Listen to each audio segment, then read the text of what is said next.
Hashimpur Islamia Makbulia Kamil M এ মাদ্রাসা শিক্ষক প্রতিনিধি নির্বাচন সম্পন্ন। ফাজিল স্তরে মাওলানা মোহাম্মদ আব্দুল করিম, আলিম স্তরে মাওলানা মোহাম্মদ নুরুল ইসলাম ও ইবতেদায়ী ও দাখিল স্তরে মাস্টার মোহাম্মদ মহিউদ্দিন নির্বাচিত। আব্দুল্লাহ আল মামুনের তথ্যচিত্রে ডেস্ক রিপোর্ট। চট্টগ্রামের চন্দনাইশ উপজেলার হাশিমপুর ইসলামিয়া মকবুলিয়া কামিল এম এ মাদ্রাসার ত্রিবার্ষিক 2025-2027 সনের জন্য গভর্নিং কমিটির শিক্ষক প্রতিনিধি নির্বাচন 2025 সম্পন্ন হয়েছে।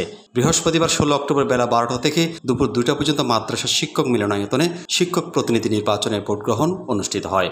নির্বাচনে ফাজিল স্তরে মাওলানা মোহাম্মদ আব্দুল করিম, আলিম স্তরে মাওলানা মোহাম্মদ নুরুল ইসলাম ও ইবতেদায়ী দাখিল স্তরে মাস্টার মোহাম্মদ মহিউদ্দিন নির্বাচিত হয়েছেন। নির্বাচনে মোট 28 জন ভোটারের মধ্যে 17 জন ভোটার তাদের ভোটাধিকার প্রয়োগ করেন।